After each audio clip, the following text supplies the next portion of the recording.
Hey, everybody. It's another edition of Fabulous Feature Friday. I'm Susan Bock, and I'm delighted you're here with me today.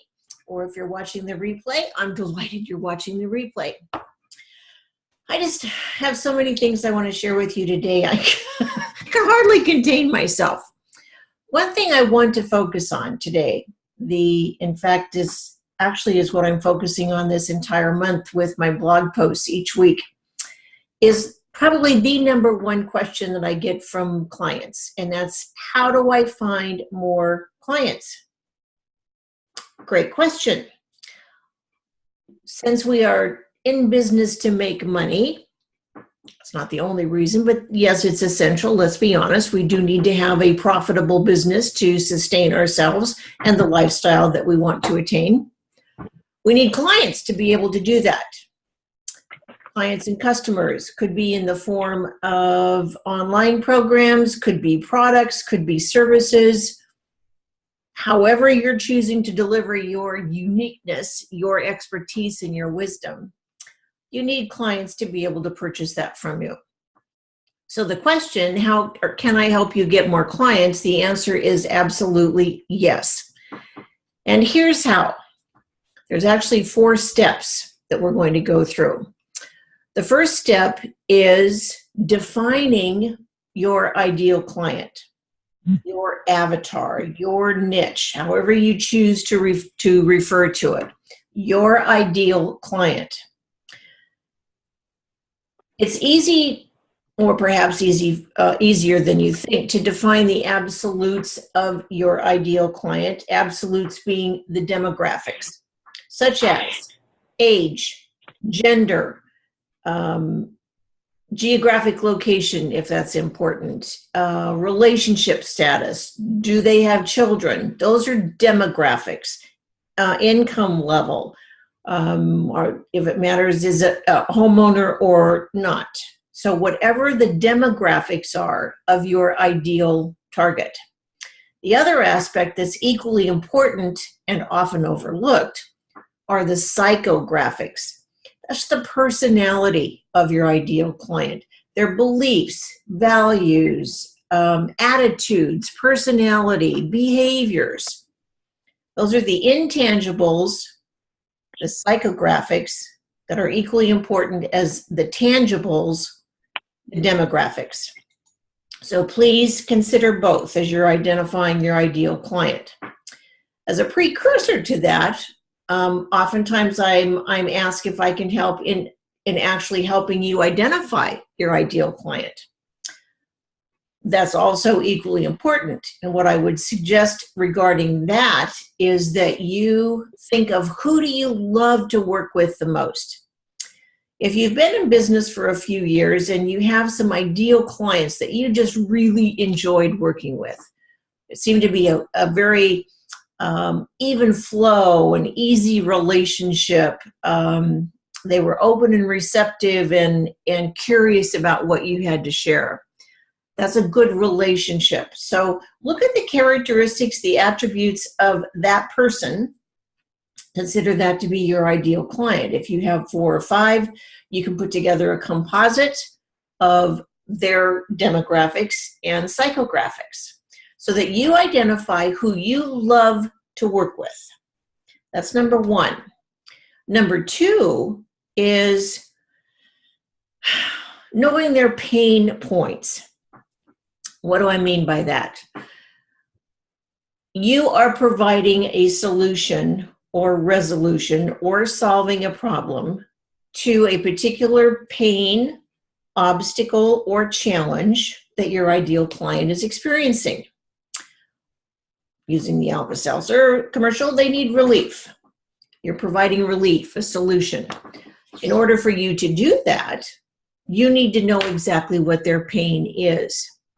This is a trap that many people fall into, and it's an easy one. I know I did initially as well. And that's to use terminology that I feel, in my case, was appropriate to my industry in describing the pain and in creating my marketing messages. Well, the language that is familiar within my industry may not necessarily be language that my ideal clients are comfortable with or familiar with. So as you are defining your ideal client, it is essential that you use terminology, words, descriptors that they would use. That serves two purposes. Number one, it demonstrates to your prospective clients that you absolutely know and understand them. You are meeting them where they are. You also have insight into perhaps the situation that they're dealing with as a result of the problem that you're solving. So there's the initial problem that they need resolution to. There's also ramifications, kind of the circles.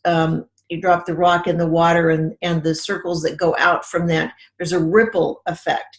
So they might have one particular problem, but in fact, it could be permeating several aspects of their lives. The more intimately you know this, the more effective you will be in identifying the pain and, yes, the solution that you're going to offer. I like to refer to this as I invite you to become a know-it-all, a know-it-all about your prospective or your ideal client. Sometimes that expression, know-it-all, has a negative connotation. In this particular instance, it will be to your advantage to know as much as you possibly can. As part and parcel to defining your ideal client, narrowing your niche, oftentimes clients will come to me with the situation that, well, I can help a lot of people. They're reluctant to narrow or define their target for fear of losing out on a sale or not connecting with a potential customer or client. And I totally get that. It's just so easy for us to fall victim to that thinking. However, research over the years, the decades, has proven that actually the contrary is true, that the narrower you define your niche, the more specific you can be, the more effective your marketing advertising campaigns will be. Don't fool yourself. You're engaging in marketing and advertising every time you send a blog post, make a post in social media, do a YouTube video, meet with a prospective client. Every time someone visits your website, you are engaged in a marketing campaign. So the language that you use that most closely relates to or describes your ideal client and their problem is the more effective you will be in your advertising and your marketing campaigns. So be very specific. With my advertising agency background, I can share with you that one of the most successful marketing campaigns was put on by Ford Motor Company when they introduced the Ford Focus, and the target audience for the Ford Focus was 16-year-olds. Just imagine, out of all the drivers in the United States and the world that Ford sells cars to, they chose 16-year-olds. And it was by far one of the most successful campaigns they've ever run. Examples like that, what's the word I'm looking for? Reinforced to me, thank you. Reinforced to me the importance of being very specific, very narrow in your niche. So the tighter you can get with your message, the tighter you can get with your audience, the more closely you will be able to identify them and they will be able to find you. So that's steps number 1 and 2. Define your ideal target, get very specific, very intimate with them. And number 2 is identify their pain points. Know the pain, know the language, know the manifestation of the pain, know the expressions that they're using and what they're experiencing as a result of the pain. Step number 3 is moving into the conversion, converting a prospect into a client, the conversion process. Now, if you're like me, selling is not something that I, number one, do well, and number two, really like. I just don't enjoy it. It's difficult for me to be in that situation. It's uncomfortable for me because I am uncomfortable when someone is attempting to sell me something even I may or may not be interested in. I'm just not comfortable with that energy, with the terminology, with the pressure. That hard sell approach is actually quite a turnoff to me. So that could be part of the reason why the soft sell has so much more appeal to me. One of the beauties of using the soft sell approach is you can tell stories. Now, don't we love stories? And we really like stories with happy endings. So when we talk about clients that have experienced our product or our service and the happy ending as a result of it, that social endorsement is a powerful soft sell. It is demonstrating to your prospects that, gee, that worked for them. I wonder if it'll work for me. Another approach for the art of the soft sell is to extend the offer in such a way that the individual, the recipient of it, feels like they actually have a choice. They're comfortable with the yes or the no or the maybe. And if they're in the maybe category, then a question that you could ask is, what would it take for you to say yes, to be comfortable with moving forward with this? You know your client, your prospects. Remember, you've already done steps 1 and 2, so you're intimately familiar with the terminology, the phrasing, the personality, the attributes, the values that they have.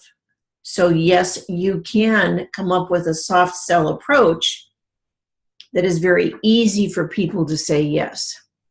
Removes the pressure from the equation. It takes the emotion, if you will, out of the equation, the negative emotion. So that in itself overcomes one obstacle that people oftentimes encounter when they are in a harder sell or a firm sell approach. So the art of the soft sell, telling stories, having conversations. It's a conversation. We all love telemarketers, right? When the telemarketer's on the phone, we can see the printout. Oh, we just can't wait to pick up and hear the message from that telemarketer. Probably not the case. At least it isn't in this household. The telemarketer is attempting to promote something that you probably aren't interested in. They're not taking time to get to know you, to understand what your particular needs or pain point might be. It's a cold call. That's exactly what it is. It's a robocall, a cold call. When you know your ideal target and you design and tailor your marketing to them very specifically, you already know that they have the pain point. So you are already in a position of offering them a solution to the problem that they currently have. The last step, the fourth step in this process, is planting seeds. Now here it is, springtime, it's April, it's a beautiful time to prepare your gardens, to get ready for the perennials, the flowers, the crops that we need that will certainly sustain us through the upcoming year or years. Planting seeds. Some people refer this as to think like a farmer. I'm a gardener, so I'm going to think like a gardener. First of all, you have to prepare the soil. You have to ensure that it's rich with the appropriate nutrients, that it is the right composition for what you are planting. Succulents need a very different soil composition than perhaps a gardenia, a fruit tree, tulips. Each one has a very different soil composition and requires special nutrients. That goes back to knowing your target audience, knowing it intimately well. So preparing the soil. Then you're going to plant seeds through YouTube videos, blog posts, Social media posts where you are giving help, you are nurturing the relationship, you are being of service, providing value, and you're giving your prospective clients the opportunity to engage in what we call the know, like, and trust factor. We want them to know you, to like you, and trust you. So over time, you are nurturing these seeds and they begin to grow and nurture. And then you will know when it's right to extend an offer. You have brought them along to a point that they are now ready to engage with you and invest with you, not only with their time and energy and attention as they have as you've been nurturing them, but now they're ready to invest in you financially. Know, like, and trust factor.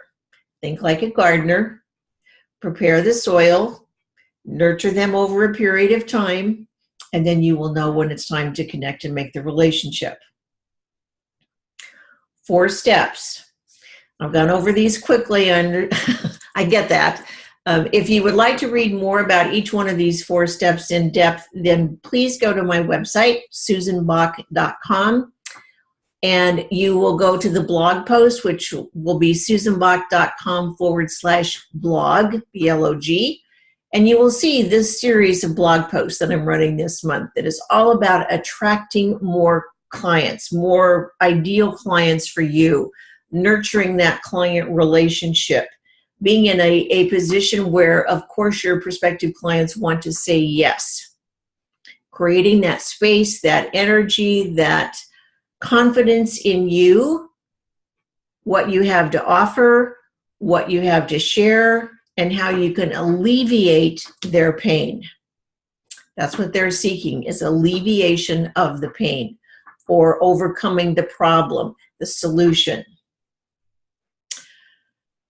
A marketer that you might be familiar with, coach and consultant Verinda Norman, uses the expression of your client prospects are living on Pain Island. They have pain. There's something that's not being realized or achieved. There is a problem that's preventing them from moving forward. So they're in Pain Island. You want to provide them with the image, if you will, the scenario of being on Pleasure Island. You are the vehicle, the transport, if you will, that's going to take them from Pain Island to Pleasure Island. You might visualize it as a bridge, building a bridge from where they are to where they want to be, and you become the vehicle for them to cross over. That's a great visual for me. Being someone who loves pictures, I think in pictures. I love the exploration of the image, because there are a number of ways that you can help them cross the bridge. You can do so in conversation, one-on-one. You can do so in groups, perhaps in meetups, or hosting a virtual workshop online, as I did a couple of weeks ago.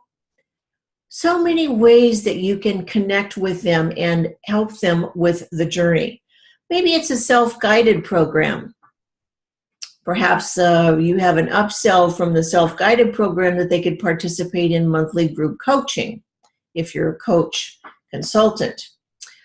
Another option for healers and health practitioners is, again, your specific ideal target, what their pain is, the solution you're going to offer. It may or may not require hands-on, one-on-one attention. Perhaps it can be accomplished using Zoom, as we are today, or using video conferencing. Maybe it requires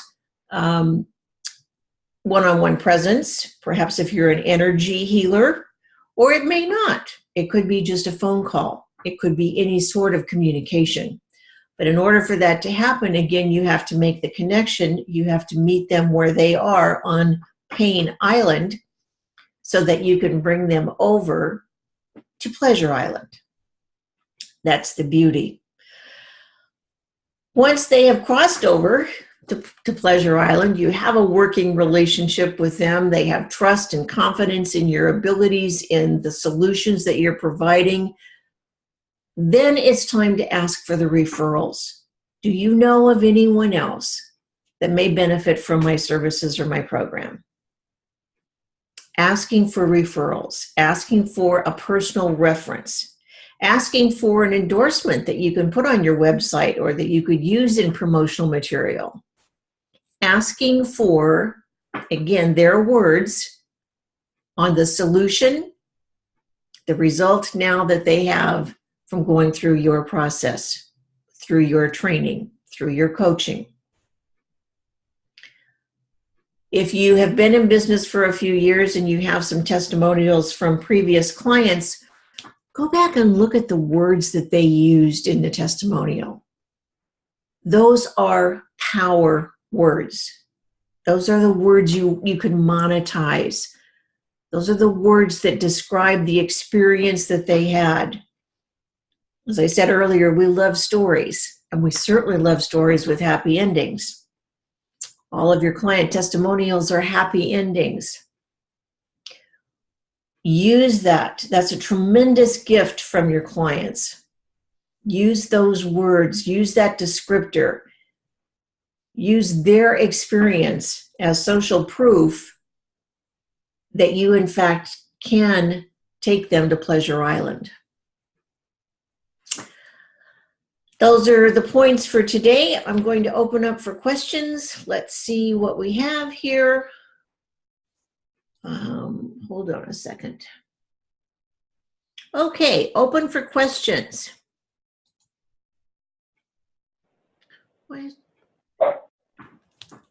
Hi.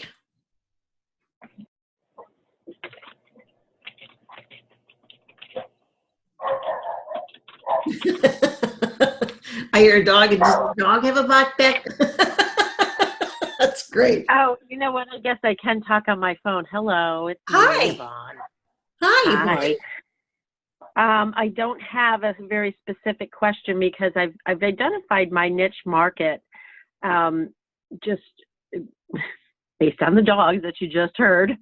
And I guess, you know, I struggle with what you had said earlier in that limiting yourself to such things. So is it possible to have more than one niche market? Yes, it is. Do you have different products or services that you're offering? Well, no, I don't. I'm offering living trust, and based on really the what you call psychographics. Yes. Is that how you said it? Mm-hmm. Graphics. Those are the kind of people that I would like to work with.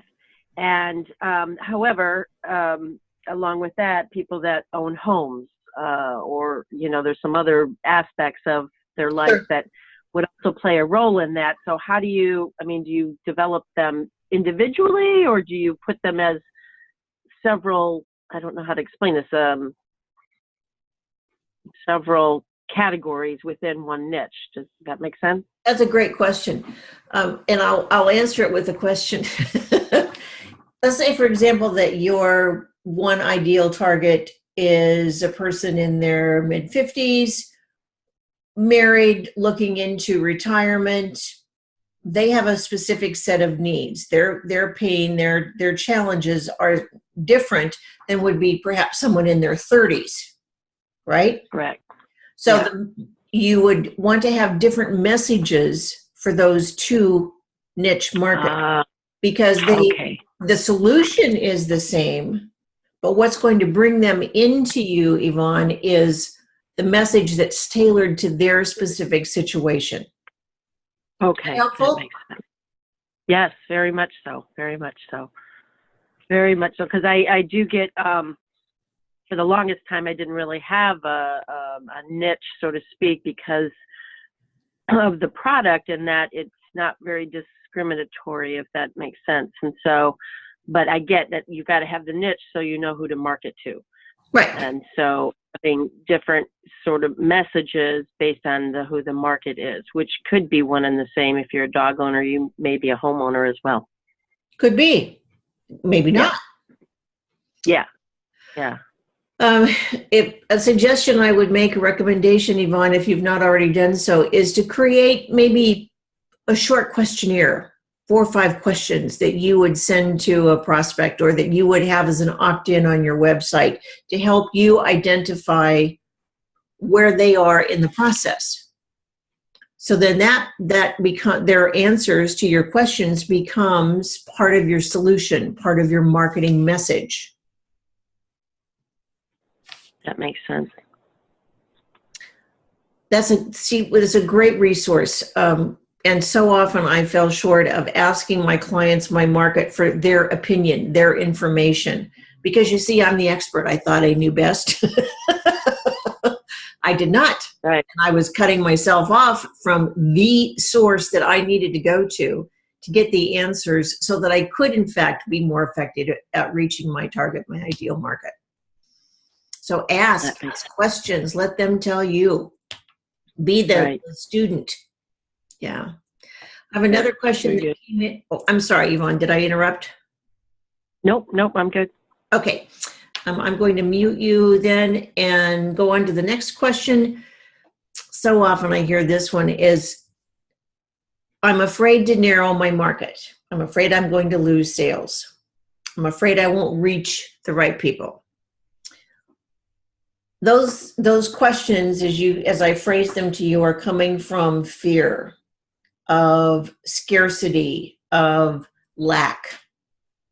My invitation to you is to shift your energy into that of abundance, of plenty. Let's say, for example, that your target is 16-year-olds.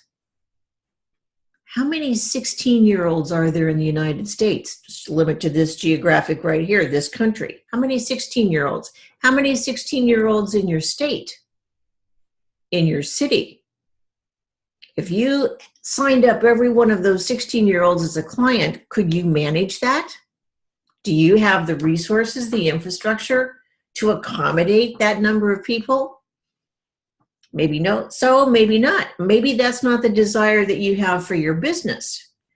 So when you put it in the terms of fear of missing out, I would invite you to think just the opposite, that what you're doing is becoming an expert in a very exclusive market, a very exclusive niche that you understand intimately and that you know where to find. Hang out where they are. Look where they might already be gathered. Do your research, your market research, if you can, in those environments. Social media is a great place for that. Meetups, for example, is another way if you like.